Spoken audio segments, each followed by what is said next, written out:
Udayagiri police ಸ್ಟೇಷನ್ನ ಮುಂಭಾಗದಲ್ಲಿ ಪುಂಡಾಟ ಮೆರೆದಂತಹ ಪ್ರಕರಣದ ವಿಚಾರಕ್ಕೆ ಸಂಬಂಧಪಟ್ಟಂತೆ ಇನ್ನಷ್ಟು ಭಯಾನಕ ವಿಡಿಯೋಗಳು ರಿಪಬ್ಲಿಕ್ ಕನ್ನಡಕ್ಕೆ ಲಭ್ಯ ಆಗಿದೆ.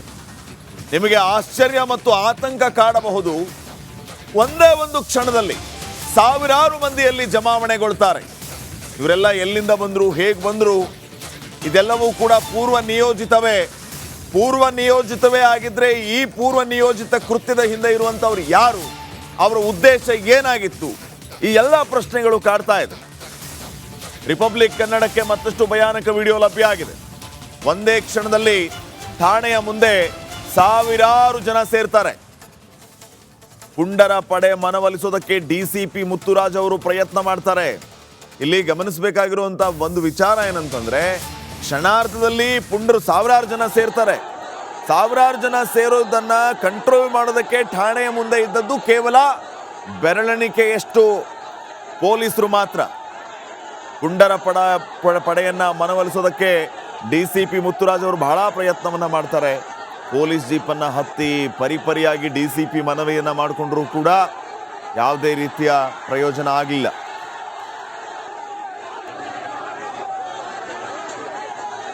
ಡಿಸಿಪಿ ಮನವೊಲಿಸುವಂತಹ ಪ್ರಯತ್ನ, ತಮ್ಮ ಕಾರ್ ಮೇಲೆ ನಿಂತು ಇವರೆಲ್ಲರನ್ನೂ ಕೂಡ ಮನವೊಲಿಸೋದಕ್ಕೆ ಅವರು ಮುಂದಾಗ್ತಾ ಇರೋದು.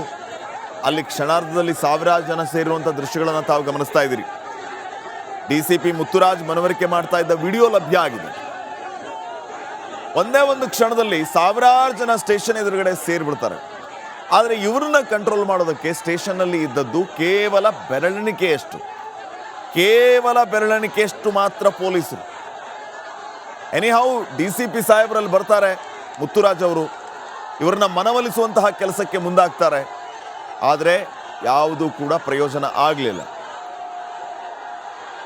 ಪರಿಣಾಮ ಏನೆಲ್ಲ ಘಟನೆ ನಡೀತು, ಯಾವ ರೀತಿ ಕಲ್ಲು ತೂರಾಟ ಆಯಿತು, ಡಿಸಿಪಿ ಕಾರ್ಗೂ ಕಲ್ಲು ಹೊಡೆದ್ರು. ಈಗ ಈ ಒಂದು ಪ್ರಕರಣಕ್ಕೆ ಸಂಬಂಧಪಟ್ಟಂತೆ 20 ಜನರನ್ನ ಅರೆಸ್ಟ್ ಮಾಡಲಾಗಿದೆ. ಇದೇ ವಿಡಿಯೋ ಆಧಾರದ ಮೇಲೆ ಈ ಡಿಸಿಪಿ ಸಾಹೇಬರ ಕಾರ್ಗೂ ಕಲ್ಲು ಹೊಡೆದ 4ರನ್ನ ನಿನ್ನೆ ಅರೆಸ್ಟ್ ಮಾಡಿದ್ದಾರೆ.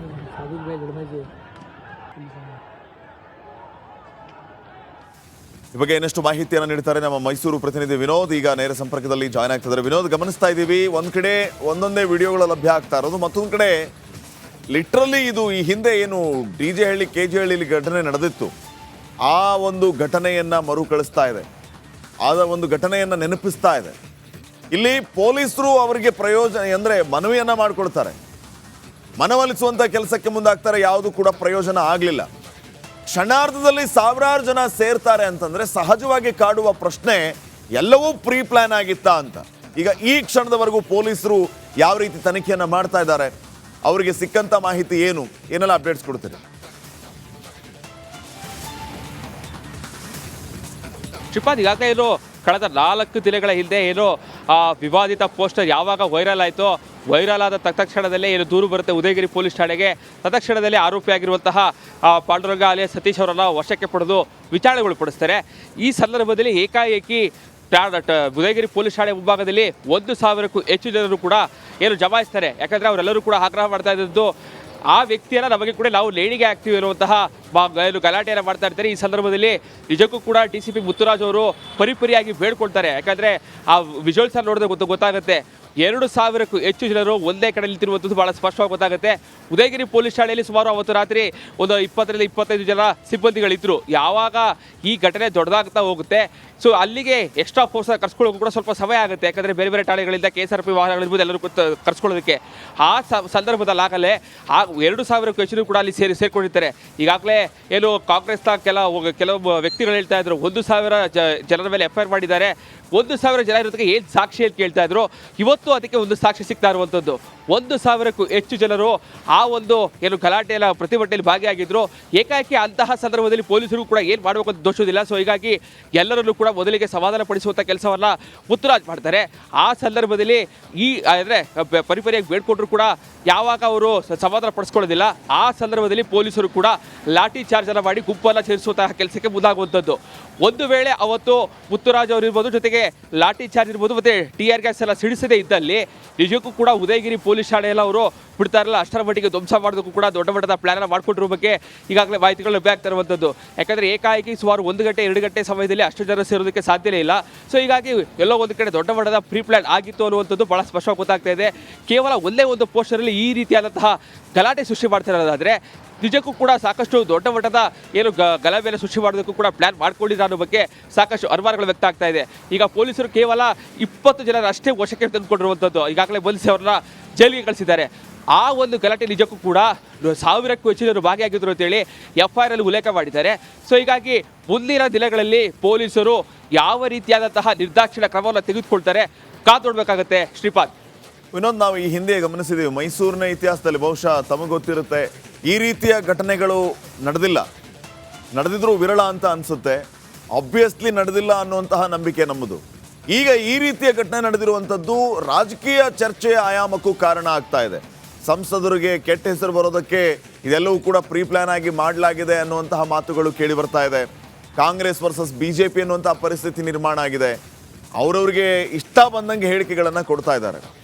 ಎಲ್ಲರ ಮಧ್ಯೆ ಪೊಲೀಸರು ಇದನ್ನು ಎಷ್ಟು ಗಂಭೀರವಾಗಿ ತೆಗೆದುಕೊಂಡಿದ್ದಾರೆ ಅನ್ನೋಂಥದ್ದು ಬಹಳ ಮುಖ್ಯವಾದಂಥ ಪ್ರಶ್ನೆ ಆಗುತ್ತೆ. ಸೊ ಈ ಎಲ್ಲ ಅಂತೆ ಕಂತೆಗಳಿಗೆ, ಊಹಾಪೋಹಗಳಿಗೆ ಪೊಲೀಸರಿಂದ ಉತ್ತರ ಸಿಗುತ್ತಾ ಅನ್ನುವಂಥದ್ದು ನಮ್ಮ ಪ್ರಶ್ನೆ.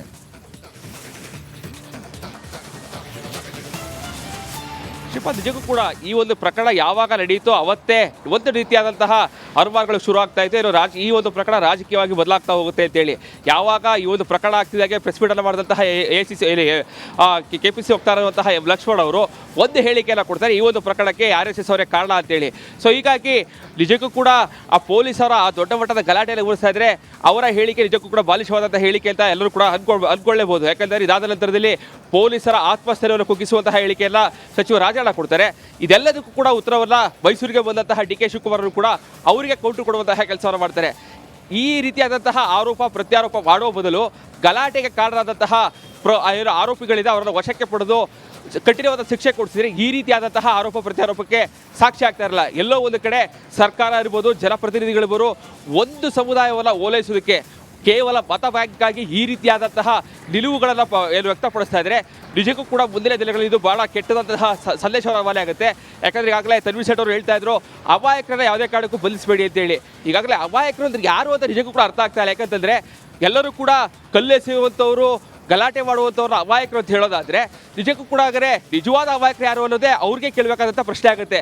ಕೇವಲ ಯಾಕಂತಂದರೆ ಆ ಕ್ಷೇತ್ರದಲ್ಲಿ ಅತಿ ಹೆಚ್ಚು ಮುಸ್ಲಿಂ ಸಮುದಾಯದ ಮತಗಳಿವೆ. ಸೊ ಹೀಗಾಗಿ ಎಲ್ಲೋ ಒಂದು ಕಡೆ ಮತ ಬ್ಯಾಂಕ್ಗಾಗಿ ಅಂದರೆ ಮುಸ್ಲಿಮರನ್ನ ಓಲೈಕೆ ಮಾಡೋದಕ್ಕಾಗಿ ಈ ರೀತಿಯಾದಂತಹ ನಿಲುವುಗಳನ್ನು ತೆಗೆದುಕೊಳ್ತಾ ಇರುವಂಥದ್ದು ಅತ್ಯಂತ ಕೆಟ್ಟ ಸಂದೇಶವನ್ನು ಪಾಸ್ ಮಾಡೋದ್ರಲ್ಲಿ ಯಾವುದೇ ರೀತಿಯಾದಂಥ ಅನುಮಾನ ಇಲ್ಲ. ಯಾಕಂತಂದರೆ ಈಗಾಗಲೇ SDPIರ ರಾಜ್ಯಾಧ್ಯಕ್ಷ ಹೇಳ್ತಾ ಇದ್ರು, ಕೇವಲ DJ ಹಳ್ಳಿ KJ ಹಳ್ಳಿ ಘಟನೆಗೆ ಆದರ ಸಂದರ್ಭದಲ್ಲೂ ಕೂಡ ಪೊಲೀಸರು ಎಚ್ಚೆತ್ತುಕೊಂಡಿಲ್ಲ ಅಂತೇಳಿ. ಅಂದರೆ ಇವ್ರು ಹೇಳುವಂಥದ್ದು ಕೇವಲ ಒಂದು ಮನವಿಯನ್ನು ಕೊಡ್ತಿದ್ದಾಗಲೇ ಆ ವ್ಯಕ್ತಿಯನ್ನು ಅರೆಸ್ಟ್ ಮಾಡಿ ಜೈಲಿಗೆ ಕಳಿಸ್ಬೇಕು ಅನ್ನುವಂಥದ್ದು ಅವರ ವಾದ ಆಗಿರುತ್ತೆ. ಪೊಲೀಸರಿಗೆ ಯಾವುದೇ ಕಂಪ್ಲೇಂಟ್ ಬಂದರೂ ಕೂಡ ತತ್ಕ್ಷಣದಲ್ಲಿ ಅವ್ರನ್ನ ಅರೆಸ್ಟ್ ಮಾಡಬೇಕು ಅನ್ನುವಂಥದ್ದು ಇವರ ವಾದ ಆಗಿರುವಂಥದ್ದು. ಹಾಗಾದರೆ ಹುಬ್ಬಳ್ಳಿಯಲ್ಲಿ ಏನು ನೇಹಾ ಕೊಲೆ ಆಯಿತು, ಆ ಸಂದರ್ಭದಲ್ಲೂ ಕೂಡ ಕಾಲೇಜ್ ಕ್ಯಾಂಪಸ್ನಲ್ಲಿ ಯುವಕನೊಬ್ಬ ಚಾಕುವಿಂದ ಇರಿದ ಆ ಯುವತಿಯನ್ನು ಕೊಲೆ ಮಾಡೋ ಸಂದರ್ಭದಲ್ಲೂ ಕೂಡ ಇದೇ ರೀತಿಯಾದಂತಹ ಗಲಾಟೆಗಳಾಯ್ತಾ? ಅದೆಲ್ಲವನ್ನು ಕೂಡ ಇವರು ಅರ್ಥ ಮಾಡ್ಕೋಬೇಕಾಗತ್ತೆ. ಮತ ಬ್ಯಾಂಕ್ ಆದರೆ ಕೇವಲ ಮತಕ್ಕಾಗಿ ಈ ರೀತಿಯಾದಂತಹ ಓಲೈಕೆಯ ಮಾತುಗಳನ್ನು ಆಡೋದನ್ನು ಬಿಟ್ಟು ಕಠಿಣವಾದಂತಹ ಕ್ರಮವನ್ನು ತೆಗೆದುಕೊಳ್ಳೋದಕ್ಕೆ ಪೊಲೀಸರಿಗೆ ಒಂದು ನಿಜಕ್ಕೂ ಕೂಡ ಒಂದು ಅನುಮತಿಯನ್ನು ಕೊಟ್ಟರೆ ಪೊಲೀಸರು